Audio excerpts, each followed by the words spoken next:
नमस्कार, मी अजिंक्य भातंब्रेकर. तुम्ही पाहताय न्यूज 18 लोकमत स्पीड न्यूज मध्ये. आता आपण महत्त्वाच्या घडामोडींचा वेगवान आढावा घेऊया. राज्यभरामध्ये सुरू असलेल्या एसटी संपावर अजूनही पूर्णपणे तोडगा निघालेला नाही. याबाबत न्यूज 18 लोकमतवर परिवहन मंत्री अनिल परब यांची एक्सक्लुझिव्ह मुलाखत झाली. यामध्ये अनिल परब यांनी कर्मचाऱ्यांना संप मागे घेण्याचं आवाहन केलंय. राज्य सरकारनं कर्मचाऱ्यांच्या पगाराची हमी घेतली आहे. सरकारनं अनेक मागण्या पूर्ण केल्या आहेत, पण बऱ्याच कामगारांना अजूनही विलिनीकरणाचा अर्थच माहिती नाही. विलिनीकरणाचा निर्णय समितीच घेणार आहे. समितीनं विलिनीकरण शक्य असल्याचा अहवाल दिला तर राज्य सरकार GR काढेल, असंही परब यांनी म्हटलेलं आहे.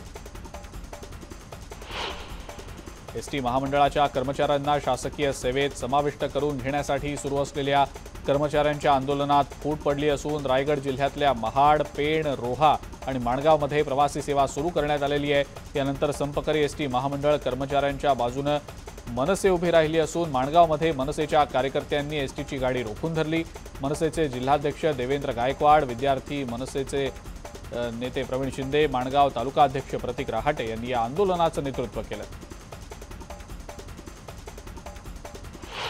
रत्नागिरी जिल्ह्यातल्या बस आगारातल्या अनेक कर्मचारी कामावर रुजू झाल्यानं दापोली आगारासह जिल्ह्यातल्या सर्वच तालुक्यातले आगारातले बस आता मार्गस्थ झालेले आहेत. परंतु काही कर्मचारी मात्र संपावर अजूनही ठाम आहेत. जोपर्यंत एसटीचं विलिनीकरण होणार नाही तोपर्यंत कामावर हजर होणार नसल्याचा निर्धार केला गेला आहे. परंतु काही कर्मचारी कामावर हजर झाल्यानं संपात फूट पडलेली आहे. परिवहन मंत्री अनिल परब यांनी अल्टिमेटम दिल्यानंतर रत्नागिरी जिल्ह्यातल्या सर्वच आगारातनं एसटीचे अनेक कर्मचारी आता कामावर रुजू होत आहेत. परिवहन मंत्री अनिल परब यांनी एसटी कर्मचाऱ्यांच्या केलेल्या आवाहनाला प्रतिसाद देत आज रत्नागिरी जिल्ह्यात पहिली एसटी खेड आगारातनं धावली. संपावर असलेल्या एसटी कर्मचाऱ्यांपैकी 4 कर्मचारी आज हजर झाल्यानं खेड चिपळूण या लोकल मार्गावर 2 एसटी बस सुरू झाल्या. खेड आगारातल्या अनेक कर्मचारी अजूनही संपावर आहेत आणि आपल्या मागण्यांवर सुद्धा ते ठाम आहेत. वाशिम जिल्ह्यातल्या कारंजा, रिसोड, मंगरुळपीर आणि वाशिम या 4 एसटी आगारातनं एकही एसटी बस धावलेली नाही. वाशिम जिल्ह्यातल्या 4 एसटी आगारातले एकूण 969 कर्मचारी विलिनीकरणाच्या मागणीसाठी संपावर आहेत.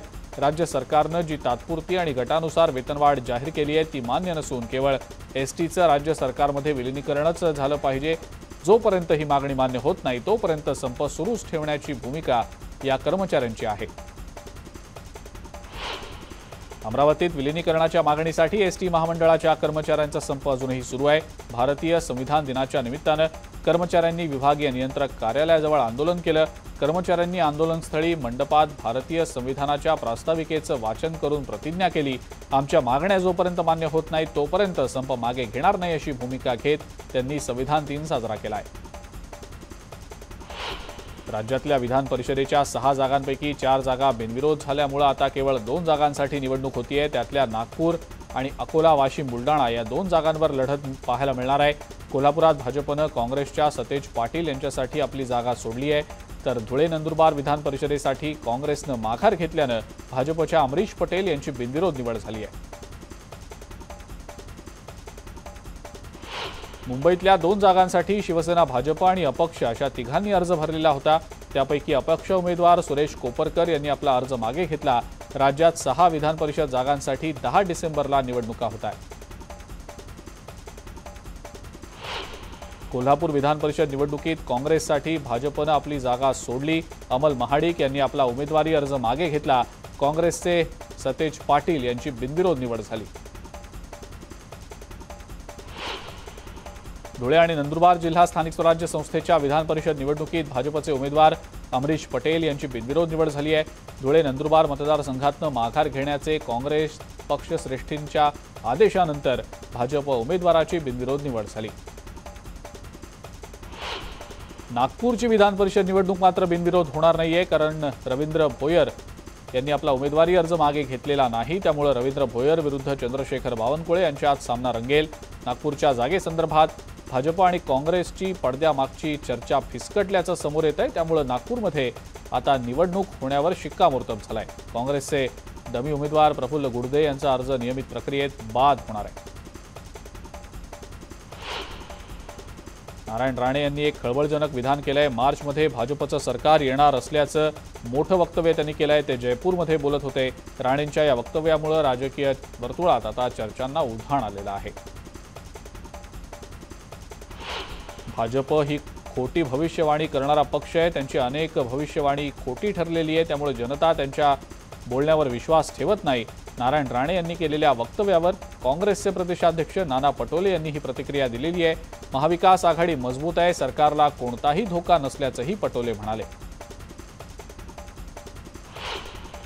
बीड नगर परिषदेच्या नगराध्यक्षांसह सर्व नगरसेवकांनी जीवन प्राधिकरणाच्या कार्यालयासमोर धरणं आंदोलन केलं।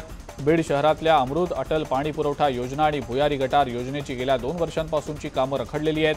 ती कामं पूर्ण करण्याची मागणी होती, मात्र 1 महिना उलटून सुद्धा काम पूर्ण झालेलं नसल्यानं नगराध्यक्ष आणि नगरसेवकांनी हे आंदोलन केलं। वीज वितरण कंपनीच्या मनमानी कारभाराच्या विरोधात स्वाभिमानी शेतकरी संघटनेकडून सांगलीच्या वीज वितरण कंपनीच्या कार्यालयावर मोर्चा काढत धडक दिली गेली। वीज वितरण कंपनीकडून सुरू असलेली वीज कनेक्शन्सची तोडणी थांबवण्यात यावीत, अन्यथा वीज वितरण कंपनीचं कार्यालय पेटवलं जाईल असा इशारा स्वाभिमानी शेतकरी संघटनेकडून दिला गेलेला आहे।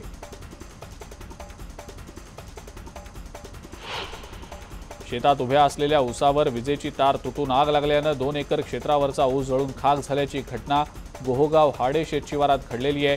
या आगीत ऊस जळून खाक झाल्यानं शेतकऱ्याचं लाखोंचं नुकसान झालंय। ऊस नुकसानाचा पंचनामा करून शेतकऱ्याला आर्थिक मदत ताबडतोब दिली जावी अशी मागणी होतीये।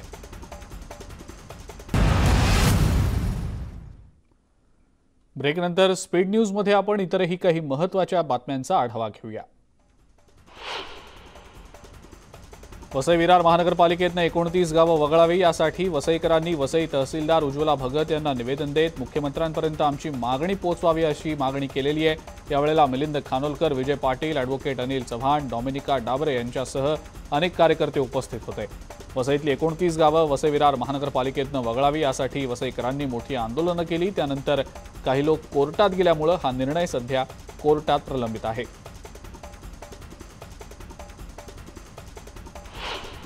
बीड इथल्या द्वारकादास मंत्री बँकेत मोठ्या प्रमाणात गैरव्यवहार झाला। ठेवीदारांचे पैसे बुडणार नाही त्याची काळजी आरबीआयनं घ्यावी असं ट्विट सामाजिक कार्यकर्त्या अंजली दमानिया यांनी केलं आणि त्यामुळे बीडमध्ये खळबळ माजली।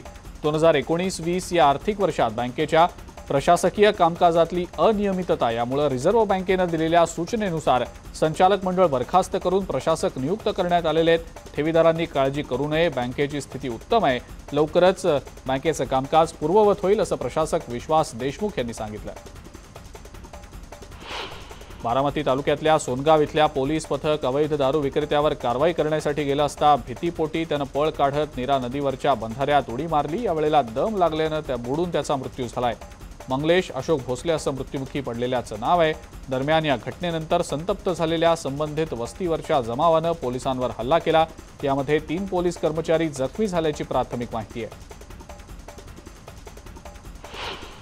नांदेडच्या देगलूर तालुक्यात कावळगड्डा इथल्या एका शेततळ्यात बुडून 2 शाळकरी मुलांचा मृत्यू झालाय। 11 वर्षीय अक्षय राजुरे आणि 10 वर्षीय प्रमोद राजुरे या दोघांचा मृत्यू झाला। पाण्याचा अंदाज न आल्यानं या दोघांचा बुडून मृत्यू झाला।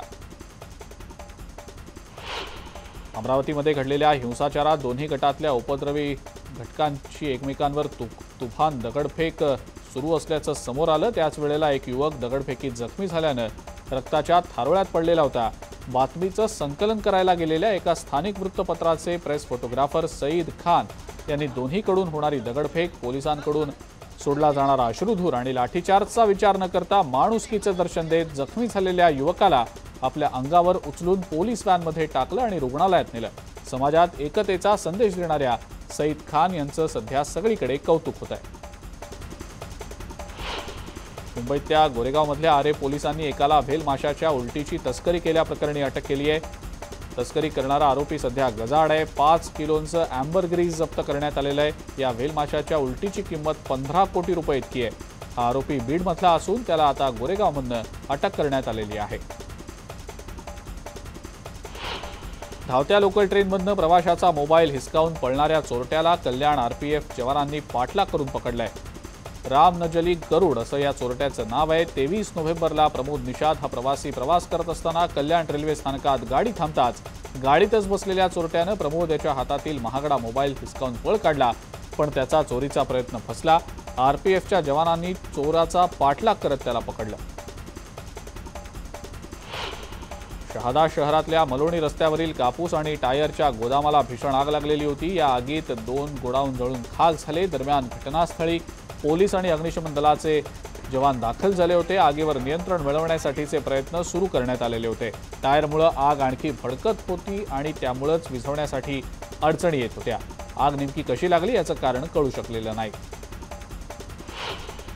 देहूमधल्या इंद्रायणी डोहात पोहण्यासाठी गेलेले 2 चिमुकले नदीत बुडाले। अवघ्या 10 वर्षांचा साहिल गौड आणि 8 वर्षांचा अखिल गौड असं बुडालेल्या चिमुकल्यांची नावं आहेत।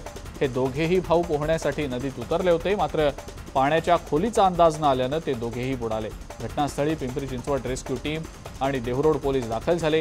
रेस्क्यू टीमकडून मुलांचा शोध सुरू होता।